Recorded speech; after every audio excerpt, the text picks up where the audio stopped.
ಕೋರುವವರು ನಮಗೆ ತಿಳಿಸಿ. ನಿಮ್ಮ ಸಂದೇಶ ನಿಮ್ಮ ಪ್ರೀತಿ ಪಾತ್ರರಿಗೆ ತಲುಪಿಸುತ್ತೆ SCN ವಾಹಿನಿ. ಇದು ಸಂಪೂರ್ಣ ಉಚಿತ. ಬರ್ತಡೇ, ಮದುವೆ ಸೇರಿದಂತೆ ಇತರೆ ಶುಭಾಶಯಗಳಾಗಿರಬಹುದು. ನಿಮ್ಮ ಸಂದೇಶವನ್ನ ನಿಮ್ಮವರಿಗೆ ನಾವು ತಲುಪಿಸುತ್ತೇವೆ. ಕೇವಲ 101 ಮತ್ತು HD 110 ಚಾನೆಲ್ನಲ್ಲಿ ನಿಮ್ಮ ನೆಚ್ಚಿನ SCN ವೀಕ್ಷಿಸಬಹುದು. ಮನರಂಜನೆ ಜೊತೆ ಸುತ್ತಮುತ್ತ ಆಗು ಹೋಗುಗಳ ಸುದ್ದಿಯನ್ನು ನೋಡಿ.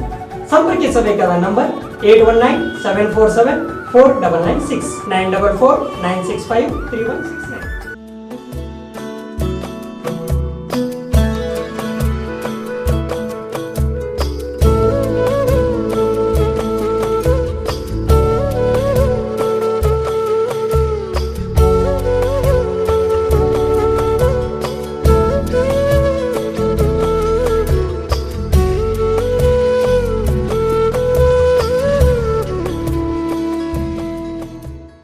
ನಮಸ್ಕಾರ, SCN ನ್ಯೂಸ್ಗೆ ಸ್ವಾಗತ. ನಾನು ಕಿರಣ್ ನಿರ್ಗುಂದಿ. ಮೊದಲಿಗೆ ಹೆಡ್ಲೈನ್ಸ್.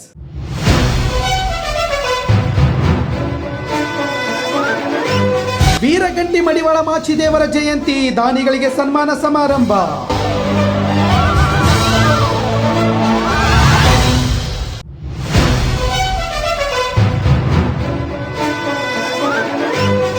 ಮೊದಲ ಬಾರಿಗೆ ಕಾಗದ ರಹಿತ ಬಜೆಟ್ ಮಂಡನೆ, ಪೆಟ್ರೋಲ್ ಬೆಲೆ 2.5 ರೂಪಾಯಿಗೆ ಹೆಚ್ಚಳ. ವಾರ್ತೆಗಳ ವಿವರ. ಗಜೇಂದ್ರಗಡದ ಜವಳಿ ಪ್ಲಾಟಿನಲ್ಲಿ ಶ್ರೀ ವೀರಗಂಟಿ ಮಡಿವಾಳ ಮಾಚಿದೇವರ ಜಯಂತ್ಯೋತ್ಸವವನ್ನು ಅತ್ಯಂತ ಸಂಭ್ರಮದಿಂದ ಆಚರಿಸಲಾಯಿತು. ಮಡಿವಾಳ ಸಮುದಾಯದ ಮಹಾನ್ ಚೇತನ ಮಾಚಿದೇವರ ಮಾರ್ಗದರ್ಶನ ಸಮಾಜದ ಪ್ರತಿಯೊಂದು ವರ್ಗಕ್ಕೂ ಅವಶ್ಯಕವಾಗಿದೆ. ಮಾಚಿದೇವರು ಅನುಭವ ಮಂಟಪದಲ್ಲಿ ತಮ್ಮನ್ನ ಅಮೂಲ್ಯ ಸಾಹಿತ್ಯವನ್ನು ಸಮಾಜದ ಏಳಿಗೆಗೆ ಶ್ರಮಿಸಿದವರು. ಸಮಾಜದಲ್ಲಿನ ಅಸಮಾನತೆಯನ್ನು ಹೋಗಲಾಡಿಸಲು ಜೀವನವನ್ನೇ ಮುಡಿಪಿಟ್ಟಿದ್ದರು. ಹೌದು, ಇಂದು ಮಹಾನ್ ಚೇತನ ವೀರಗಂಟಿ ಮಡಿವಾಳ ಮಾಚಿದೇವರ ಜಯಂತ್ಯೋತ್ಸವವನ್ನು ಮಡಿವಾಳ ಸಮಾಜದ ವತಿಯಿಂದ ಅತ್ಯಂತ ಸಂಭ್ರಮದಿಂದ ಆಚರಿಸಲಾಯಿತು. ಇನ್ನು ಕಾರ್ಯಕ್ರಮದಲ್ಲಿ ದೇವಸ್ಥಾನ ಏಳಿಗೆಗೆ ಹಾಗೂ ಸಮಾಜದಲ್ಲಿ ತಮ್ಮನ್ನು ತಾವು ತೊಡಗಿಸಿಕೊಂಡು ಸಮಾಜ ಸೇವೆ ಸಲ್ಲಿಸಿದ ಹಿರಿಯರಿಗೆ ಸನ್ಮಾನ ಮಾಡಿ ಗೌರವಿಸಲಾಯಿತು.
ಶಿವ ಅಂದರೆ ಸ್ವರ್ಗದಲ್ಲಿ ಅದರ ಒಂದು ಮಡಿವಾಳ ಮಾಚಿದೇವರ ಒಂದು ಕಥೆಯನ್ನು ಇಲ್ಲಿ ಹೇಳ್ತಾರೆ. ಸ್ವರ್ಗದಲ್ಲಿ ಶಿವನ ಒಂದು ಸ್ವರೂಪದಿಂದ ಹುಟ್ಟಿ ಬಂದಿರತಕ್ಕಂಥ ವೀರಭದ್ರನ ಅವತಾರವೇ ಮಾಚಿದೇವ ಅಂತ ಹೇಳ್ತಾರೆ. ಏಕೆಂದರೆ ವೀರಭದ್ರನ ಆ ಒಂದು ಅವತಾರ ಅಂತ ಹೇಳ್ತಾರೆ ಅಂತಂದ್ರೆ ದಕ್ಷಯಜ್ಞ ಅಂತಂದ್ರೆ ದ್ರಾಕ್ಷಾಯಣಿ ಅಂತಂದ್ರೆ ದಕ್ಷಯಜ್ಞ. ಅಲ್ಲಿ ಸ್ವರ್ಗದಲ್ಲಿ ಒಂದ್ಸಲ ಏನಾಗಿರುತ್ತೆ ಅಂತಂದ್ರೆ ಅಲ್ಲಿ ಸಾಕಷ್ಟು ಜನರಿಗೆ ದಕ್ಷಯಜ್ಞ ಶಿವನಿಗೆ ತನ್ನ ಮಗಳಾಗಿರ್ತಕ್ಕಂಥ ದಾಕ್ಷಾಯಣಿಯನ್ನು ಕೊಟ್ಟು ಮದುವೆ ಮಾಡಲಿಕ್ಕೆ ಒಪ್ಪಿಕೊಂಡಿರಲಿಲ್ಲ. ಆಗ ದಕ್ಷಯಜ್ಞ ಅಂದ್ರೆ ತಂದೆಯ ಹೊರತಾಗಿಯೂ ಕೂಡ ದಾಕ್ಷಾಯಣಿ ಏನು ಶಿವನನ್ನ ವಿವಾಹ ಮಾಡ್ತಾರೆ. ಹಾಗೆ ವಿವಾಹ ಮಾಡಿರ್ತಕ್ಕಂಥ ಸಂದರ್ಭದೊಳಗ ದಾಕ್ಷಾಯಣಿಯ ಅಂದ್ರೆ ಗಂಡನಾಗಿ ಏನು ಪಾರ್ವತಿಯ ಆ ಗಂಡನಾಗಿರ್ತಕ್ಕಂಥ ಶಿವ ಶಿವನನ್ನ ಬಿಟ್ಟು ಎಲ್ಲ ದೇವಾನುದೇವತೆಗಳನ್ನ ಅವರು ಏನು ದಕ್ಷ ಯಜ್ಞ ಕಾರ್ಯಕ್ರಮಕ್ಕೆ ಆಹ್ವಾನಿಸುತ್ತಾರೆ. ದೊಡ್ಡ ಯಾಗ ಮಾಡಿರ್ತಾನೆ, ಯಾಗಕ್ಕೆ ಕರೆದಿರ್ತಕ್ಕಂಥ ಸಂದರ್ಭದೊಳಗ ಶಿವನನ್ನ ಬಿಟ್ಟು ಕರೆದಿದ್ದಕ್ಕೋಸ್ಕರ ಅಲ್ಲಿ ಪಾರ್ವತಿ ಆತನ ಜೊತೆಗೆ ವಾದವನ್ನು ಮಾಡ್ತಾಳೆ, ಜಗಳವನ್ನು ಕಾಯ್ತಾಳೆ. ಹಾಗೆ ಜಗಳ ಸಂದರ್ಭದೊಳಗ ಆ ಪಾರ್ವತಿಯನ್ನೇ ಏನ್ ಮಾಡ್ತಾರಪ್ಪ ಅಂತಂದ್ರ ದಕ್ಷ ಯಜ್ಞ ಹೋಮಕುಂಡಕ್ಕೆ ತುಳಸಿ ಕೊಲ್ಲುವಂತ ಒಂದು ಪ್ರಯತ್ನ ನಡೆಯುತ್ತೆ. ಅಂತಹ ಸಂದರ್ಭದೊಳಗ ಈ ಸುದ್ದಿ ಕೇಳಿದಾಗ ಆ ಶಿವನಿಗೆ ಭಯಂಕರವಾಗಿ ಉಗ್ರ ಬರುತ್ತೆ, ಸಿಟ್ಟು ಬರುತ್ತೆ. ಆ ಸಿಟ್ಟಿನ ಒಂದು ಪ್ರತಿರೂಪವೇ ವೀರಭದ್ರನ ಜನನವಾಗುತ್ತೆ ಅಂತ ನೋಡಬಹುದು. ಹೀಗೆ ಜನನವಾಗಿ ಹೇಗೆ ಆ ಪಾರ್ವತಿಯ ಒಂದು ಸಮಾನವಾಗುತ್ತೆ ಅಥವಾ ಅವಳನ್ನ ಗಮನಿಸಲಾಗುತ್ತೆ ಏನಾಗುತ್ತೆ ಅಂತಂದ್ರೆ ಆ ಶಿವನ ಕೋಪಿಷ್ಠನಾಗ್ತಾನಲ್ಲ, ಆತನ ಒಂದು ಮೇಲಿನ ಆ ಕೋಪವನ್ನು ತಿಳಿಸ್ಕೊಳ್ಳಿ ದಕ್ಷಿಣ ಸಂಹಾರಕ್ಕಾಗಿ ವೀರಭದ್ರ ಹೋಗ್ತಾನೆ. ವೀರಭದ್ರ ಹೋಗಿ ಆ ದಕ್ಷಿಣ ಸಂಹಾರವನ್ನು ಮಾಡಿ ಮರಳಿ ಏನಪ್ಪಾ ಅಂತಂದ್ರೆ ಆ ಒಂದು ಏನು ಸ್ವರ್ಗದಲ್ಲಿ ಸ್ವರ್ಗದಲ್ಲಿ ಸಾಕಷ್ಟು ಜನ ದೇವತೆಗಳು ಹುಟ್ಟಿರ್ತಾರೆ.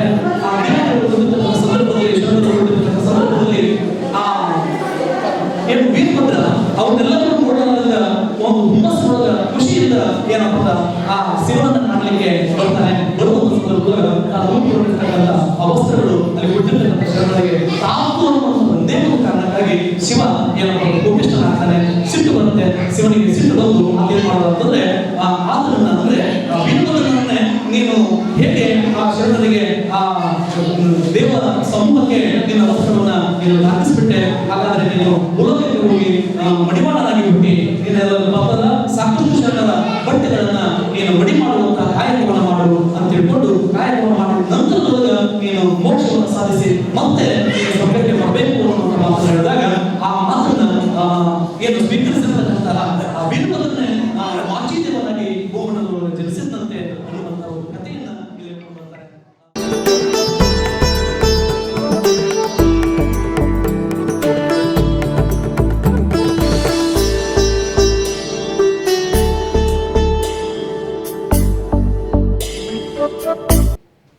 ಕಾರ್ಯಕ್ರಮದಲ್ಲಿ ಎಸ್.ಕೆ. ಕಟ್ಟಿಮನಿ ಉಪನ್ಯಾಸಕರಾಗಿ ಆಗಮಿಸಿದ್ದರು. 12ನೇ ಶತಮಾನದಲ್ಲಿ ದುರ್ಬಲರ ಶೋಷಣೆ, ಜಾತೀಯತೆ, ಮೇಲು ಕೀಳು, ತಾರತಮ್ಯ, ಅಸ್ಪೃಶ್ಯತೆ, ಮೂಢನಂಬಿಕೆಗಳ ಸೃಷ್ಟಿ, ಶಿಕ್ಷಣದಲ್ಲಿ ಅವಕಾಶ ವಂಚನೆ ಹೀಗೆ ನಾನಾ ಸಾಮಾಜಿಕ ಅಸಮಾನತೆಯಿಂದ ಜನರು ತುಳಿತಕ್ಕೆ ಒಳಗಾಗಿದ್ದರು. ಇವುಗಳೆಲ್ಲವುಗಳಿಂದ ಮಹಿಳೆಯರು, ವೃತ್ತಿ ನಿರತ ಶ್ರಮಜೀವಿಗಳು, ಬಡವರು, ದೀನ ದಲಿತರು ನಿರಾಸೆ, ಹತಾಶೆಗೊಂಡು ಅಸಹನೀಯ ಬದುಕಿಗೆ ತುತ್ತಾಗಿದ್ದರು. ಸರ್ವರಿಗೂ ಸಮಪಾಲು ಸಮಬಾಳು ಒದಗಿಸಲು ಬಸವ ಮಾಚಿದೇವಾದಿ ಶರಣರು ಸಾಮಾಜಿಕ ಕ್ರಾಂತಿಯನ್ನೇ ಕೈಗೊಂಡರು. ಸಾಧನೆ ಮಾಡಲಿಕ್ಕೆ ಸಾಧ್ಯ ಅನ್ನೋದು ಈ ಮಡಿವಾಳ ಮಾಚಿದೇವ ಸಮಾಜದವರು ತೋರಿಸಿಕೊಟ್ಟಾರೆ. ಇನ್ನೂ ಹಲವಾರು ಸಮಾಜದಲ್ಲಿ ಕೂಡ ಇನ್ನುಳಿದ ಸಮಾಜದಲ್ಲಿ ಹಿರಿಯರು ಬಹಳಂತ ಶ್ರೀಮಂತ ಸಮಾಜದಲ್ಲಿ ಇದ್ದರೂ ಕೂಡ ಅವರೊಟ್ಟಿಗೆ ಒಡನಾಟವನ್ನು ಇಟ್ಕೊಂಡು ಚಿಕ್ಕ ಸಮಾಜದವರು ಯಾವ ರೀತಿಯಾಗಿ ಒಂದು ದಾನ ಅವರಿಂದ ಮನವನ್ನು ಒಲಿಸಿ ಈ ಇಂಥ ಒಂದು ಸಮಾಜವನ್ನ ಕಟ್ಟಲಿಕ್ಕೆ ಅಥವಾ ಇಂಥ ಒಂದು ಕೆಲಸವನ್ನ ಮಾಡಲಿಕ್ಕೆ ಸಾಧ್ಯ ಎಂಬುದನ್ನ ನಮ್ಮ ಮಹದೇವಪ್ಪ ಪವಾರ್ ಅವರು ಹಾಗೂ ಈಗ ರುದ್ರಪ್ಪ ಅಧ್ಯಕ್ಷರು ತೋರಿಸಿಕೊಟ್ಟಿದ್ದಾರೆ. ಅವರೊಂದಿಗೆ ತಾವೆಲ್ಲರೂ ಕೂಡ ಸಾಧ್ಯ. ಇನ್ನು ಮಡಿವಾಳ ಮಾಚಿದೇವರ ಬಗ್ಗೆ ಏನು ಹೇಳೋದಿಲ್ಲ, ಬಹಳಷ್ಟು ಅವರು 12ನೇ ಶತಮಾನದಲ್ಲಿರುವಂತ ಒಂದು ಅನೇಕ ರೀತಿಯಾದಂತಹ ಒಂದು ಕೆಟ್ಟ ಸಂಪ್ರದಾಯ ಇರಬಹುದು, ಅಲ್ಲಿ ಜಾತಿ ಪದ್ಧತಿ ಇರಬಹುದು, ಇನ್ನಿರುವುದಂತ ಒಂದು ಕೀಳು ಭಾವನೆ ಅಂತ ಪದ್ಧತಿಗಳಿರಬಹುದು, ಅವುಗಳನ್ನ ಹೋಗಲಾಡಿಸುವಂತ ನಿಟ್ಟಿನಲ್ಲಿ ಬಸವಣ್ಣವರಿಗೆ ಸರಿಸಾಟಿಯಾಗಿ ನಿಂತವರು ಯಾರಾದರೂ ಅದರಂದ್ರ ಅದು ಮಡಿವಾಳ ಮಾಚಿದೇವರು ಅದರ. ಬಹುಶಃ ಮಡಿವಾಳ ಮಾಚಿದೇವರು ಶಾಪಗ್ರಸ್ತರಾಗಿ ಈ ಭೂಲೋಕಕ್ಕೆ ಬಂದು ಇಲ್ಲಿ ಶಿವಶರಣರ ಬಟ್ಟೆಗಳನ್ನ ಒಗೆದು ನಿನ್ನ ಪಾಪವನ್ನ ಪರಿಹಾರ ಮಾಡಿಕೊಂಡು ಪುನಃ ದೇವಲೋಕಕ್ಕೆ ಬರಬೇಕಂತ ಹೇಳಿ ಅಲ್ಲಿ ಶಿವನ ಒಂದು ಅಪ್ಪಣೆ ಮೇರೆಗೆ ಶಿವಶರಣರ ಬಟ್ಟೆಗಳನ್ನು ಒಗೆದು, ಬಹುಶಃ ಆ ಕಲ್ಯಾಣದ ಅನುಭವ ಮಂಟಪಕ್ಕ ಒಳಗಡೆ ಏನಾದರೂ ಬರಬೇಕಾಗಿತ್ತಂದ್ರ ಪ್ರಮಾಣ ಪತ್ರ, ಮಡಿವಾಳ ಮಾಚಿದೇವನ ಪ್ರಮಾಣ ಪತ್ರವನ್ನು ತೆಗೆದುಕೊಂಡು ಆ ಒಳಗಡೆ ಕಲ್ಯಾಣಕ್ಕೆ ಪ್ರವೇಶ ಇತ್ತು. ಅಂದ್ರ ಅವರ ಒಂದು ಸರ್ಟಿಫಿಕೇಟ್ ಒಳಗೆ ಕಲ್ಯಾಣಕ್ಕೆ ಬಸವಣ್ಣವರ ಒಂದು ಅನುಭವ ಮಂಟಪಕ್ಕ ಒಳಗೆ ಹೋಗ್ಬೇಕಾಗಿತ್ತಂದ್ರ ಅಲ್ಲಿ ಮೊದಲ ಪ್ರಮಾಣ ಪತ್ರ ಅಂದ್ರೆ ಒಳಗೆ ಪ್ರವೇಶ ಟಿಕೆಟ್ ಅನ್ನು ಯಾರು ಕೊಡ್ತಿದ್ರಪ್ಪ ಅಂತಂದ್ರ ಮಡಿವಾಳ ಮಾಚಿದೇವರು ಕೊಡ್ತಿದ್ರು.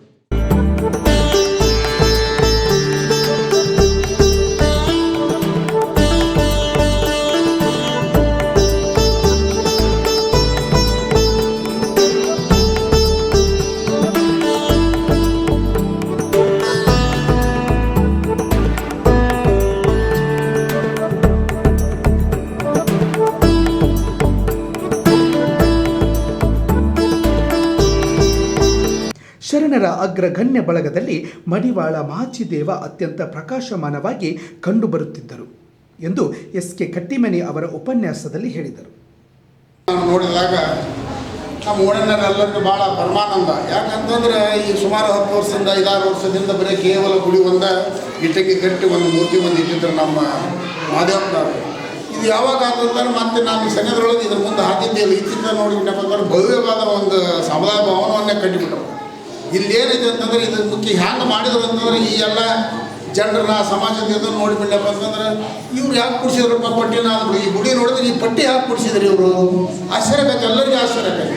ಯಾಕಂತಂದ್ರೆ 1000-2000 ಕೊಡೋ ಸ್ಥಿತಿ ಒಳಗೆ ಯಾರೂ ಇಲ್ಲ ಅಂತ ಅನ್ಸುತ್ತೆ. ಅಂತ ಒಂದು ಸಾಮಾನ್ಯ ಒಂದು ಇದು ಇದು ಸಮಾಜ. ಅದರ ಮೂಲ ತತ್ವ ಏನು ಅವರು ಅವಲೋಚನೆ ಅಂತಂದ್ರೆ ನಯ ವಿನಯ. ಅವರು ಬಂಡವಾಳ ಯಾವ್ದಂತಂದ್ರೆ ನಯ ವಿನಯ. ನಯ ವಿನಯದಿಂದ ಹೋಗಿ ಗುರು ಹಿರಿಯರಲ್ಲಿ ವಿನಂತಿ ಮಾಡ್ಕೊಂಡಂತಂದ್ರೆ ಯಾರು ಎಲ್ಲರೂ ಈ ನಯ ವಿನಯಕ್ಕೆ ಬಗ್ಗಲೇಬೇಕು. ಎಂಥ ಒಂದು ಇದೈತೆ ಅಂದರೂ ಆ ಒಂದು ಶಕ್ತಿಗೆ ಎಲ್ಲ ಜಗತ್ತ ಬಗ್ಗುತ್ತೆ ನಯ ವಿನಯ. ಅಂಥ ಒಂದು ನಯ ವಿನಯನ್ನು ರೂಢಿಸಿಕೊಂಡರ ಮಾದೇವಪ್ಪನವರ ಅಧ್ಯಕ್ಷರು, ಈ ಸಮಾಜದ ಮುಖಂಡರು. ಆ ಒಂದು ನಯ ವಿನಯನ ಇಂಥ ಒಂದು ಭವ್ಯ ಮಂದಿರವನ್ನು ಇವತ್ತಿನ ದಿವಸ ಕಟ್ಟಡಕ್ಕೆ ಒಂದು ಅನುವು ಮಾಡಿಕೊಟ್ಟಿದ್ವಿ. ಅದಕ್ಕೆಲ್ಲರೂ ಇಡೀ ನಮ್ಮ ಗಜೇಂದ್ರಗಡ ಸಮಾಜದ ಎಲ್ಲರೂ ನೆರವೇರಿದೆ ಅಂತ ನನ್ನ ಒಂದು ವಿಚಾರ. ತಮ್ಮ ಸಮಾಜದ ಊಟ ಸಾಮಾನ್ಯವಾಗಿ ಎಲ್ಲರೂ ನೆರವೇರಿದ್ದಾರೆ. 5 ಚೀಲ ಸಿಮೆಂಟು, 2 ಚೀಲ ಸಿಮೆಂಟು, ಕೆಬ್ಬಣ ನಮ್ಮ ರೌಡಿ ಗುರುಗಳಂತಾರೆ ಹೆಚ್ಚಿನ ದಾನ ಕೊಟ್ಟಿರೋದಕ್ಕೆ ನಾ ಕೇಳಿನ ವಿಷಯನ. ಈಗ ಅನೇಕ ಒಂದು ಪ್ರಯತ್ನ ಮಾತ್ರ ಇದಕ್ಕೆ ನಾವು ಮೊಟ್ಟ ಮೊದಲನಾಗಿ ಈ ಸಮಾಜಕ್ಕೆ ಅನೇಕ ಕೃತಜ್ಞತೆಗಳನ್ನು ಸಲ್ಲಿಸ್ತಾ ಇದ್ದೇನೆ. ಈ ಒಂದು ವಾರ್ಡ್ನಲ್ಲಿ ಯಾವುದೇ ಒಂದು ಮುಂದಿನ ದಿನಗಳಲ್ಲಿ ನಾವೇನು ವಿಚಾರ ಮಾಡಿದಂತಂದ್ರೆ ಪ್ರತಿಯೊಂದು ಅಮಾವಾಸ್ಯೆ ಅಥವಾ ಹುಣ್ಣಿಮೆ ಯಾವುದಾದ್ರೂ ಒಂದು ದಿವಸ ಒಂದು ಸಾಂಸ್ಕೃತಿಕ ಕಾರ್ಯಕ್ರಮ ಅಂದರೆ ಒಂದು ಆಧ್ಯಾತ್ಮಿಕ ಕಾರ್ಯಕ್ರಮದ ಸಾನ್ನಿಧ್ಯವನ್ನು ಹಜರತ್ ನಿಜಾಮುದ್ದೀನ್ ಶಾ ಅಶ್ರಫಿ ಟೆಕ್ಕೆದ್ ಭಾವನ್ ಅವರು ವಹಿಸಿದ್ದು ವಿಶೇಷವಾಗಿತ್ತು. TS Rajur, ಚಂಬನ್ನ Chowdi, IA revdi, MM ಹಳ್ಳಾಳ್, Savita ಬಿದರಳಿ, ಸೋಗಿರೇಶ್ ಕೊಟ್ಟಿಗಿ, ಬಾಳಪ್ಪ ಪವಾರ್, ಈರಪ್ಪ ಮಡಿವಾಳರ್, ಶರಣಪ್ಪ ಮಡಿವಾಳರ್ ಮುಂತಾದವರನ್ನು ಸನ್ಮಾನಿಸಲಾಯಿತು. ದೇಶದ ಬಜೆಟ್ ಇತಿಹಾಸದಲ್ಲೇ ಇದೇ ಮೊದಲ ಬಾರಿಗೆ ಕಾಗದರಹಿತ ಅಂದರೆ ಮುದ್ರಣ ಪ್ರತಿಗಳಿಲ್ಲದೆ ಡಿಜಿಟಲ್ ಕೇಂದ್ರ ಬಜೆಟ್ ಮಂಡನೆಯಾಗಿದೆ. ವಿತ್ತ ಸಚಿವೆ ನಿರ್ಮಲಾ ಸೀತಾರಾಮನ್ ಅವರು ತಮ್ಮ ಅವಧಿಯಲ್ಲಿ 3ನೇ ಬಾರಿಗೆ ಕೇಂದ್ರ ಬಜೆಟ್ ಮಂಡನೆ ಮಾಡಿದ್ದಾರೆ. ದೇಶದಲ್ಲಿ ಇತಿಹಾಸದಲ್ಲೇ ಇದೇ ಮೊದಲ ಬಾರಿಗೆ ಕಾಗದರಹಿತ ಅಂದರೆ ಮುದ್ರಣ ಪ್ರತಿಗಳಿಲ್ಲದ ಡಿಜಿಟಲ್ ಕೇಂದ್ರ ಬಜೆಟ್ ಮಂಡನೆಯಾಗಿದೆ. ವಿತ್ತ ಸಚಿವೆ ನಿರ್ಮಲಾ ಸೀತಾರಾಮನ್ ಅವರು ತಮ್ಮ ಅವಧಿಯಲ್ಲಿ 3ನೇ ಬಾರಿಗೆ ಕೇಂದ್ರ ಬಜೆಟ್ ಮಂಡಿಸಿದ್ದು ಹಲವು ಕ್ಷೇತ್ರಗಳಿಗೆ ಬೃಹತ್ ಅನುದಾನ ಘೋಷಿಸಿದ್ದಾರೆ. To strengthen nutritional content, delivery, outreach and outcome, we will merge the supplementary nutrition program and the Poshan Abhiyan and launch the Mission Poshan 2.0. We shall adopt an intensified strategy to improve nutritional outcomes. Honorable Speaker, I have provided 35,000 crores of rupees for COVID-19 vaccine in this year 21-22. I am committed to provide further funds if required. So the budget outlay for health and well-being is 2,23,846 crores in this BE 21-22 as against the BE of only 94,452 crores, and it marks an increase of 137%. The details of the same are at Annexure 1 of the speech. Honorable Speaker, I now move to the second pillar, physical and financial capital and infrastructure. ಬಜೆಟ್ನ ಮೊದಲ ಭಾಗದಲ್ಲೇ ಆರೋಗ್ಯ ಕ್ಷೇತ್ರಕ್ಕೆ ಒತ್ತು ನೀಡಲಾಗಿದ್ದು PM Atmanirbhar Swachh Bharat ಯೋಜನೆ ಘೋಷಿಸಿದ್ದಾರೆ. ಆದಾಯ ತೆರಿಗೆ ಸ್ಲ್ಯಾಬ್ಗಳಲ್ಲಿ ಯಾವುದೇ ಬದಲಾವಣೆ ಮಾಡಲಾಗಿಲ್ಲ. ಆದರೆ ಹಲವು ಸರಕುಗಳ ಮೇಲೆ ದುಬಾರಿ ಕೃಷಿ ಸೆಸ್ ವಿಧಿಸಲಾಗಿದೆ. 75 ವರ್ಷ ಮೇಲ್ಪಟ್ಟವರಿಗೆ ತೆರಿಗೆ ವಿನಾಯಿತಿ ನೀಡಲಾಗಿದೆ. ಈ ಬಾರಿಯ ಬಜೆಟ್ನಲ್ಲಿ ಗಮನ ಸೆಳೆದ ಪ್ರಮುಖ 10 ಅಂಶಗಳು ಇಲ್ಲಿವೆ. Atmanirbhar Bharat, production-linked incentive schemes are things which I would like to place an emphasis. For a $5 trillion economy, our manufacturing sector has to grow in double digits on a sustained basis. Our manufacturing companies need to become an integral part of global supply chains, possess core competence and cutting-edge technology. To achieve all of the above, PLI schemes to create manufacturing global champions for an Atmanirbhar Bharat have been announced for 13 sectors. For this, the government has committed nearly 1.97 lakh crores over 5 years starting this financial year. This initiative will help bring scale and size in key sectors, create and nurture global champions, and provide jobs to our youth. ಜನರಿಗೆ ಕೃಷಿ cess ಹೊರೆ. ಹೌದು, 2021ರ ಬಜೆಟ್ನಲ್ಲಿ ಕೇಂದ್ರ ಸರ್ಕಾರ ಹೊಸದಾಗಿ ಕೃಷಿ cess ಪರಿಚಯಿಸಿದೆ. ಹಲವು ಸರಕುಗಳ ಮೇಲೆ ದುಬಾರಿ ಸೆಸ್ ವಿಧಿಸಿದ್ದು ಜನಸಾಮಾನ್ಯರಿಗೆ ಕೇಂದ್ರ ಸರ್ಕಾರ ಶಾಕ್ ನೀಡಿದೆ. Textiles. To enable the textile industry to become globally competitive, attract large investments and boost employment generation, a scheme of mega investment textiles park will be launched in addition to the PLI schemes. This will create world-class infrastructure with plug-and-play facilities to create global champions in exports. 7 textile parks will be established over 3 years. Infrastructure. The National Infrastructure Pipeline, which I announced in December 2019, is the first of its kind. Whole of government exercise ever undertaken by Government of India. The NIP was launched with 6,835 projects. The project pipeline has now expanded to 7,400 projects. Around 217 projects worth rupees 1.10 lakh crores under some key infrastructure ministries have been completed.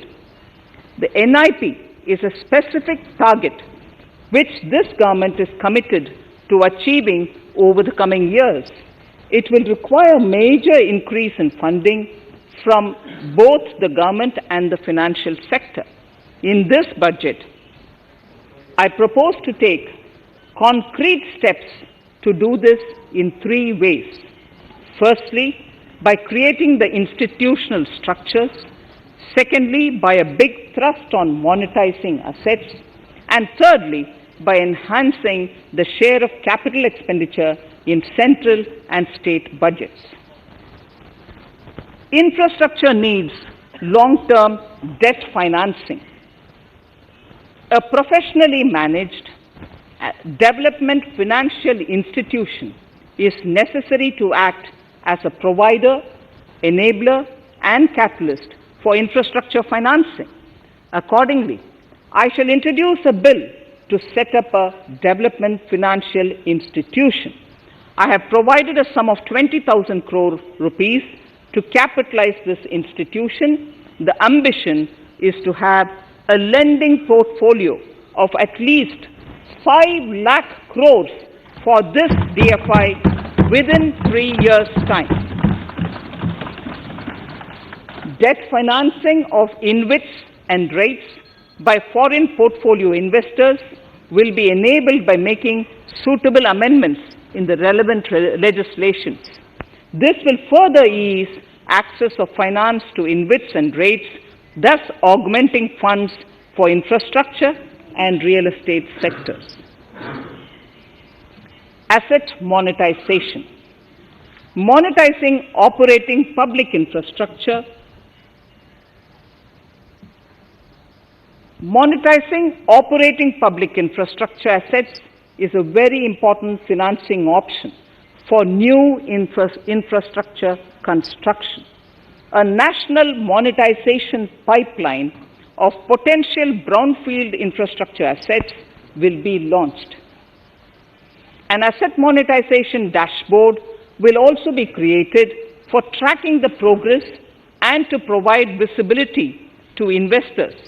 Some important measures in the direction of monetization are National Highways Authority of India and the PGCIL Each have sponsored one INVIT that will attract international and institutional investors. 5 operational roads with an estimated enterprise value of 5,000 crores of rupees are being transferred to the NHAI INVIT. Similarly, transmission assets of value 7,000 crores will be transferred to the PGCIL INVIT. Railways will monetize dedicated freight corridor assets for operations and maintenance after commissioning. A next lot of airports will be monetized for operations and management concessions. Other core infrastructure assets that will be rolled out under the asset monetization programs are NHAI operational toll roads, 2 transmission assets of PGCL, 3 oil and gas pipelines of GAIL, Gas Authority of India Limited, IOCL and HPCL, Airports Authority of India airports in Tier 2 and 3 cities, other railway infrastructure assets, warehousing assets of CPSE such as the Central Warehousing Corporation and NAFED among others, and sports stadiums. Sharp increase in capital budget. In the BE 2020-21, we had provided for 4.12 lakh crores for capital expenditure.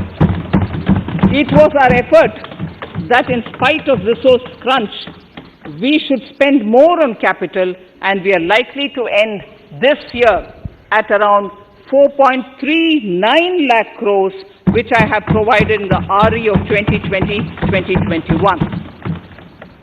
For 21-22, I propose a sharp increase in capital expenditure and thus have provided 5.54 lakh crores, which is 34.5% more than the BE of 2020-2021.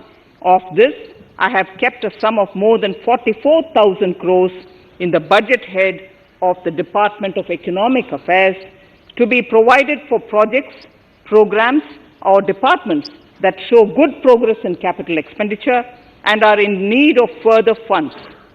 Over and above this expenditure, we would also be providing more than 2 lakh crores to states and autonomous bodies for their capital expenditure. We will also work out specific mechanisms to nudge states to spend more of their budget on creation of infrastructure. Petrol ಮೇಲೆ 2.5, diesel ಮೇಲೆ 4, ಚಿನ್ನದ ಮೇಲೂ 2.5%, ಮದ್ಯಗಳ ಮೇಲೆ 100%, ರಸಗೊಬ್ಬರದ ಮೇಲೆ 5%, ವಿದೇಶಿ ಸೇಬಿನ ಮೇಲೆ 35%, ಬಟಾಣಿ ಮೇಲೆ 40%, ಕಲ್ಲಿದ್ದಲ ಮೇಲೆ 1.5%, ಹತ್ತಿ ಮೇಲೆ 5% ಕೃಷಿ ಸೆಸ್ ವಿಧಿಸಲಾಗಿದೆ.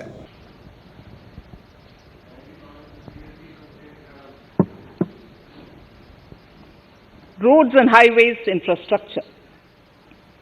More than 13,000 kilometer length of roads at a cost of 3.3 lakh crores has already been awarded under the 5.35 lakh crores Bharatmala Pariyojana project, of which 3,800 kilometers have been constructed.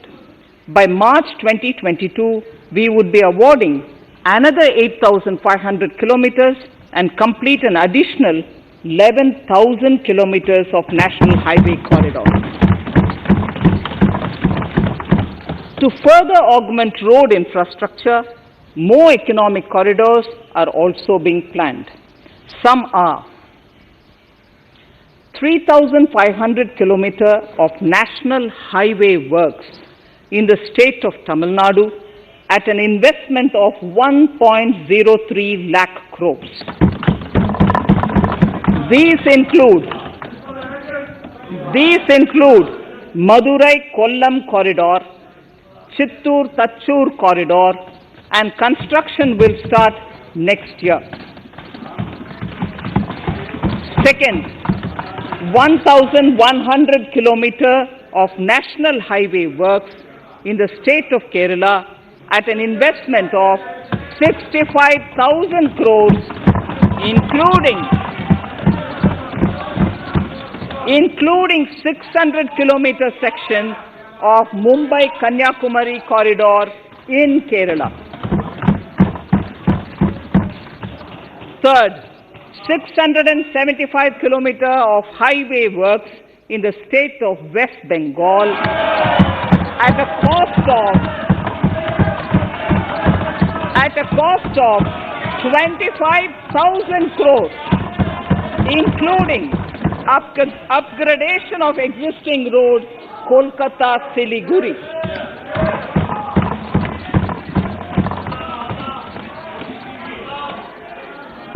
National highway works of around 19,000 crores are currently in progress in the state of Assam. Further works of more than 34,000 crores covering more than 1,300 kilometers of national highways will be undertaken in the state in the coming 3 years. Some of the flagship corridors and other important projects that would see considerable activity in 2021-22 are in Annexure 2 to my speech. I am also providing an enhanced outlay of 1,18,101 crores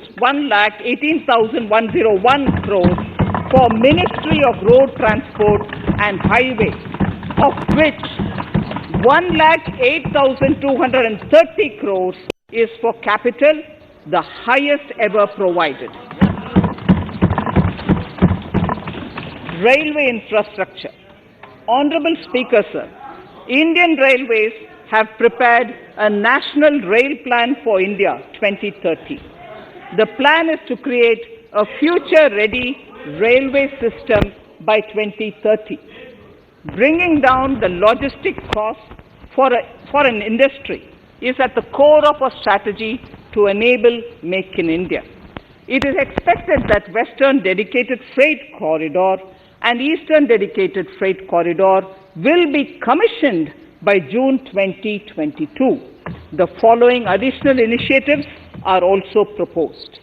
The Sonnagar-Gomo sections, 263 kilometers of Eastern Dedicated Freight Corridor will be taken up in PPP mode in this year itself. Gomo-Dankuni section of 274.3 kilometers will be also taken up shortly in short succession. We will undertake future dedicated freight corridor projects, namely East Coast Corridor from Kharagpur to Vijayawada, East-West Corridor from Bhusaval to Kharagpur to Dankuni, and North-South Corridor from Itarsi to Vijayawada. Detailed project reports will be undertaken in the first phase. Broad gauge route kilometers, RKM as I referred to, electrified is expected to reach 46,000 kilometers, 46,000 RKM. That is 72% by end of 2021 from 41,548 RKMs on 1st October 2020. 100% electrification of broad gauge routes will be completed by December 2023. For passenger convenience and safety, the following measures are being proposed. We will introduce the aesthetically designed Vista Dome LHB coach on tourist routes to give better travel experience to passengers. The safety measures undertaken in the past few years have borne results. To further strengthen this effort, high-density network and highly utilized network routes of Indian Railways will be provided with an indigenously developed automatic train protection system that eliminates train collision due to human error. I am providing a record sum of 1,10,055 crores for railways, of which 1,07,100 crores is for capital expenditure only. Urban infrastructure. We will work towards raising the share of public transport in urban areas through expansion of metro rail networks and augmentation of city bus services. A new scheme will be launched at a cost of 18,000 crores to support augmentation of public bus transport services. The scheme will facilitate deployment of innovative PPP models to enable private sector players to finance, to acquire, to operate, and to maintain over 20,000 buses. The scheme will boost the automobile sector. ಈಗ ಮತ್ತೊಮ್ಮೆ headlines.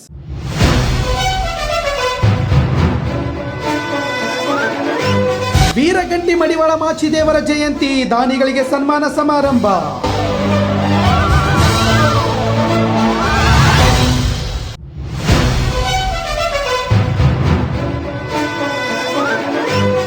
ಮೊದಲ ಬಾರಿಗೆ ಕಾಗದ ರಹಿತ budget ಮಂಡನೆ, petrol ಬೆಲೆ 2.5 ರೂಪಾಯಿಗೆ ಹೆಚ್ಚಳ. ಇವೆಷ್ಟು ಸುದ್ದಿಗಳು. ನಿರಂತರ ಸುದ್ದಿಗಾಗಿ ವೀಕ್ಷಿಸಿ SSN ನ್ಯೂಸ್ ಗಜೇಂದ್ರಗಡ. ವಂದನೆಗಳು.